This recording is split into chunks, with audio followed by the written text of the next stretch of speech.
माननीय अध्यक्ष महोदय, मैं प्रस्ताव करता हूं कि मुझे विकसित भारत गारंटी फॉर रोजगार एंड आजीविका मिशन ग्रामीण VB जी राम जी विकसित भारत जी राम जी बिल 2025 को सभा में पूरा स्थापित करने की अनुमति दी जाए। आदरणीय अध्यक्ष महोदय जी, मैं नियम 72(1) के तहत इस विधेयक को पुनर्स्थापित करने पर अपनी सख्त आपत्ति दर्ज करना चाहती हूँ। महात्मा गांधी ग्रामीण रोजगार गारंटी कानून पिछले 20 सालों से ग्रामीण भारत को रोजगार देने में और ग्रामीण अर्थव्यवस्था को मजबूत बनाने में सक्षम रहा है। ये एक इतना क्रांतिकारी कानून है कि जब इसको बनाया गया तो सदन के सभी राजनीतिक दलों ने इससे पूरी सहमति दी। इसके द्वारा 100 दिन का रोजगार इस देश के गरीब से गरीब लोगों को मिलता है, हमारे गरीब से गरीब भाई बहनों को। हम सब जनप्रतिनिधि हैं महोदय। जब हम अपने अपने क्षेत्रों में जाते हैं, आप भी जानते हैं, दूर दूर से हमें दिख जाता है कि मनरेगा का कौन मजदूर है। सबसे गरीब होता है, चेहरे पे झुर्रियाँ होती हैं, हाथ मिलाए तो सर हाथ पत्थरों की तरह। हाँ सर, मैं कर रही हूँ, पहुँच रही हूँ, हाँ मुझे पहुँचने दीजिए। नहीं, 1 मिनट लूँगी, मुझे पहुँचने दीजिए। सर, उनके हाथ पत्थरों की तरह कठोर होते हैं क्योंकि इतनी मजदूरी करते हैं।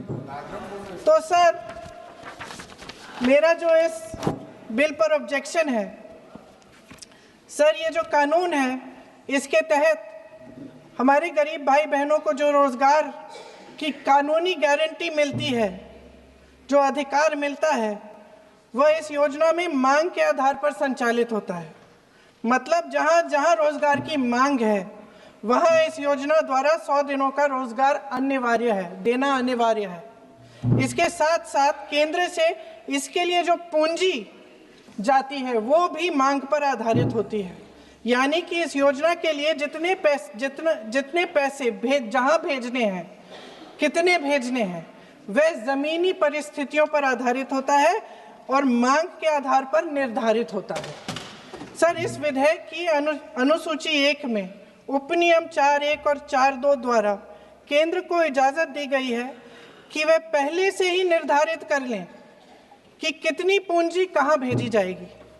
इससे संविधान के 73वें संविधान संशोधन को नजरअंदाज किया जा रहा है। सर महोदय, इसके जरिए ग्राम सभाओं को इस योजना की मांग की जमीनी परिस्थितियों के आधार पर तय करने का पूरा अधिकार दिया जाता था। आज वो अधिकार कमजोर किया जा रहा है। सर, आखिर बात है, 1 मिनट, जब आप इस पे पूरी डिटेल चर्चा हो तो आप डिटेल बोलना। इस पे आपकी पार्टी शुरुआत है सर, अभी ये शुरुआत है। सर जो हमारे संविधान की जो मूल भावना है कि हर एक व्यक्ति के हाथों में शक्ति होनी चाहिए, वही मूल भावना पंचायती राज में है और उस मूल भावना के विरोध है ये जो अधिनियम जो ये विधेयक आ रहा है।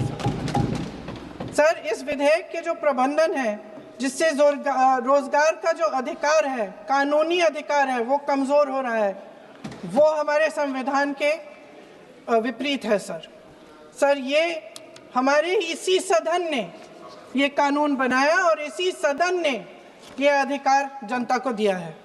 ओके। सर, एक और है सर, महात्मा गांधी मनरेगा में 90% अनुदान केंद्र से आता था।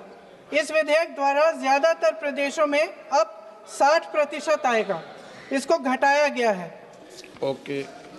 सर, इससे प्रदेशों की अर्थव्यवस्था पर बहुत भार होगी और खास तौर से ये वे प्रदेश जिनकी अर्थव्यवस्था पहले से ही केंद्र की ओर से GST के बकाये के इंतजार में है। ओके, माननीय सदस्य।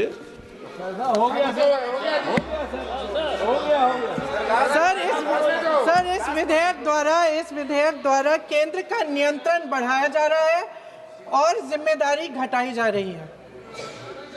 सर, जो 100 दिन का अधिकार आपने 125 करने की बात की है, लेकिन इसमें वेतन की बढ़ोतरी, आपकी जो मजदूरी की बढ़ोतरी है इसकी कोई बात नहीं है। माननीय सदस्यों, सर ये सही बात है कि अभी तक जो बकाया है वो ही पूरा नहीं हुआ है। माननीय सदस्य गणों, मैं आपसे सर आग्रह आखिरी बात ये है सर कि हर योजना का नाम बदलने की जो सनक है ये समझ में नहीं आती है। सर जब जब ये किया जाता है तो सरकार केंद्र को पैसे खर्चने पड़ते हैं। माननीय सदस्यों, मैं आपसे आग्रह करता हूं, ये सर आप पोस्टर रख दे नीचे। मैं ये रख दूं? नहीं, आप पीछे वाले माननीय सदस्य,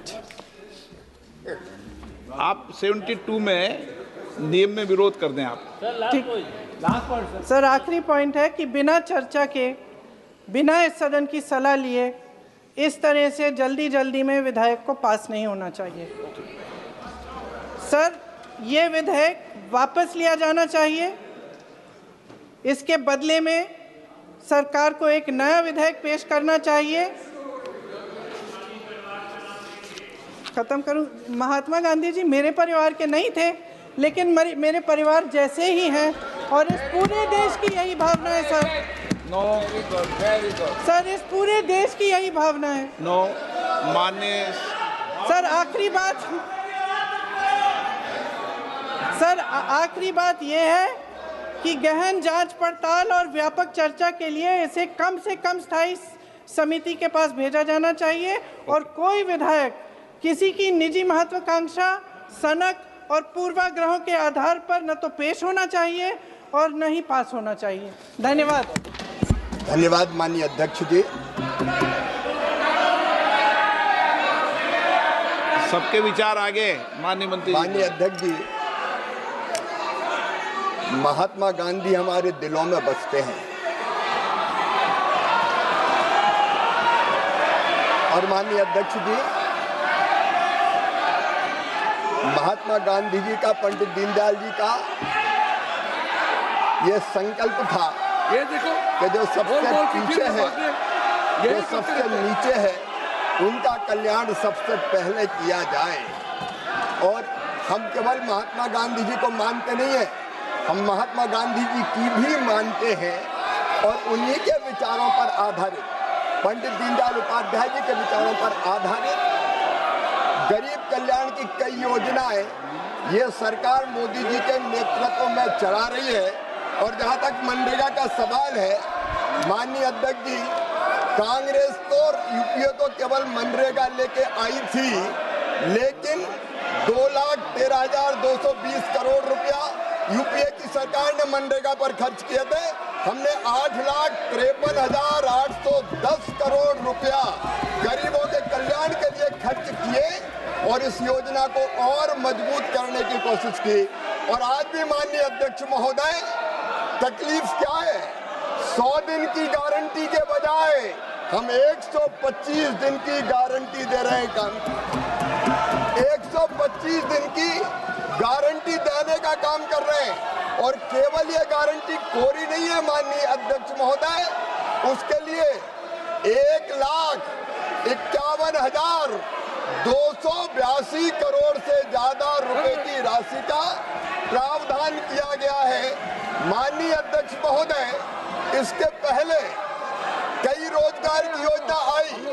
एक योजना का नाम था जवाहर रोजगार योजना, बाद में कांग्रेस ने जवाहर रोजगार योजना का नाम बदल दिया। तो क्या पंडित जवाहरलाल नेहरू जी का अपमान हो गया? माननीय अध्यक्ष महोदय, हमारा संकल्प है गरीब का कल्याण और इसमें उसी संकल्प को पूरा करने का हमने प्रयत्न किया है। न केवल गरीब का कल्याण बल्कि उसके साथ गांव का संपूर्ण विकास, जो महात्मा गांधी कहते थे, एक स्वयंपूर्ण गांव, एक स्वावलंबी गांव, एक विकसित गांव का निर्माण, इसका प्रावधान इसमें किया गया है। और केवल प्रावधान नहीं, माननीय अध्यक्ष महोदय, हमारी केंद्र सरकार इस पर 95,000 करोड़ रुपए से ज्यादा की राशि अभी खर्च करने का काम करेगी। और हमने ये भी किया है। माननीय अध्यक्ष महोदय, ये गरीबों के कल्याण के लिए कई बार बजट का असामान्य वितरण होता है, समान वितरण नहीं होता। कई पंचायतें विकास में पीछे रह जाती है और इसलिए इसमें पंचायत का ग्रेडेशन करके जो अविकसित पंचायत है, कम विकसित पंचायत है, उनको ज्यादा काम देने का प्रावधान भी किया है। माननीय अध्यक्ष महोदय, मैं ये मानता हूं कि ये जो नया बिल हम लेके आ रहे हैं, वो नया बिल गांव का संपूर्ण विकास करेगा। शरद पवार जी, माननीय अध्यक्ष महोदय, जब केंद्रीय कृषि मंत्री थे तब उन्होंने ही ये कहा था कि कृषि कार्यों के लिए, मनरेगा के काम के लिए मजदूर नहीं मिलते। हमने तो शरद पवार जी की उस चिंता का भी समाधान करने का प्रयास किया है और इसलिए मैं विस्तार से जब इस बिल पर चर्चा होगी तब अपनी बात कहूंगा। लेकिन मैं फिर दोहरा रहा हूं कि बापू हमारे दिलों में बसते हैं, उनका हम पूरा सम्मान करते हैं। और बापू ही कहते थे राम राज, राम हमारे रोम रोम में रमे हैं, राम हमारी हर सांस में बसे हैं। बिना राम के ये देश नहीं जाना जाता। पता नहीं क्यों जी राम जी नाम आ गया तो ये भड़क गए। महात्मा गांधी स्वयं राम राज्य की स्थापना की बात करते थे और उनके अंतिम शब्द भी हे राम थे। बापूजी का पूरा सम्मान करते हुए राम राज की स्थापना मतलब दैहिक दैविक भौतिकता का राम राज काहू नहीं व्यापा, हर गरीब को भरपूर रोजगार मिले, उसकी गरिमा को सम्मान हो, दिव्यांग, बुजुर्ग और महिला, अनुसूचित जाति जनजाति, उनको और प्रोटेक्शन दिया जाए, इसके लिए ये बिल लेके आए हैं। 125 दिन की गारंटी है, गारंटी, ये कहीं पर कमजोर नहीं हुई। उस गारंटी को हम पूरा करेंगे, गांव का संपूर्ण विकास भी करेंगे और कृषि और मजदूरी दोनों में संतुलन स्थापित करने का काम करेंगे। इसलिए माननीय अध्यक्ष महोदय, ये पूरा बिल महात्मा गांधी जी की भावनाओं के अनुरूप है, राम राज की स्थापना के लिए है। बहुत बहुत धन्यवाद।